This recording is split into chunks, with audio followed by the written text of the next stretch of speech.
Hello and welcome to my channel SK Helping Hand Tutorials. Jai Shri Shram, Jai Shri Krishna. Hard work is the real treasure. तो हमारी कहानी है The Hidden Treasure, जिसको हमने नया नाम दिया है Hard Work is the Real Treasure. Once there was a farmer who had 4 sons.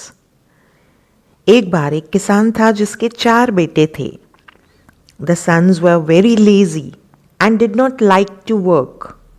बेटे बहुत आलसी, lazy का अर्थ होता है आलसी, और काम करना पसंद नहीं करते थे.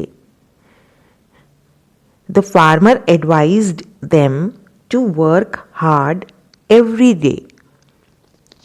किसान उन्हें रोज मेहनत करने की सलाह देता था. But the sons did not listen to him. लेकिन बेटों ने उसकी बात नहीं मानी, सुनते ही नहीं थे वो अपने पिता की बात. One day the farmer fell ill. Ill मतलब होता है बीमार. एक दिन किसान बीमार पड़ गया. He called his sons near his bed. उसने अपने बेटों को अपने पास बुलाया. जिस बिस्तर पे वो सो रहा था, बीमार था, उठ नहीं सकता था, तो उसने अपने बच्चों को अपने पास बुलाया. He told them that a treasure was hidden in the field. उसने कहा खेतों में बहुत सारा खजाना छिपा हुआ है. After the farmer died, the sons dug the fields. अब कुछ वक्त बाद किसान तो मर गया. Died का मतलब मृत्यु हो गई. The sons dug. Dug बच्चों होता है dig का सेकेंड फॉर्म. ठीक है, तो आपको कहानी में सेकेंड फॉर्म का प्रयोग करना है. तो dig डिग मतलब खोदना. डिग का दूसरा रूप क्या होगा? Dug. The sons dug the fields. किसान के मरने के बाद बेटों ने खेत खोद लिए. क्यों खोदे? खेती करने के लिए नहीं, खजाने के लिए. दे डग एवरीवेयर बट फाउंड नथिंग. उन्होंने हर जगह खोदा लेकिन कुछ नहीं मिला. Later, on the advice of a friend, they decided to sow seeds in the fields. अब एक मित्र ने उन्होंने कहा कि तुमने जब खुदाई करी दी तो इसमें बीज बो दो. और उन्होंने वो निर्णय लिया कि हम बीज बो देते हैं खेतों में. निर्णय लेने के लिए शब्द होता है डिसाइड. अब कहानी में भूतकाल, तो डिसाइड का भूतकाल होता है डिसाइडेड. हमेशा ध्यान रखिएगा.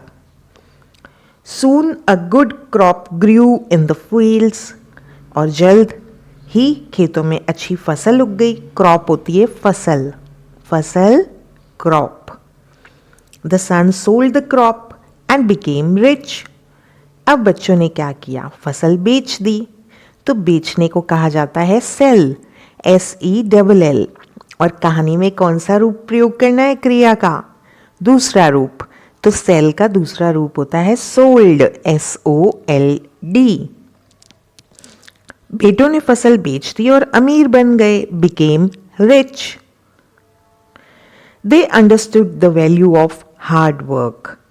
उन्होंने मेहनत का महत्व समझ लिया. हार्ड वर्क मतलब मेहनत. और अंडरस्टैंड का भूतकाल, अंडरस्टूड दूसरा रूप. Moral, hard work is the real treasure. यानी आप मेहनत करेंगे तो जीवन में खजाना अपने आप आपको मिलेगा. मेहनत ही असली खजाना है. Hard work is the real treasure. Real मतलब असली, वास्तविक. ट्रेजर मतलब खजाना. तो बच्चों, उम्मीद है आपको ये कहानी समझ में भी आई और जल्दी से आपको याद भी हो जाएगी. आप केवल 2 बार सुनिएगा. क्रिया का आपको दूसरा रूप कहानी में प्रयोग करना होगा.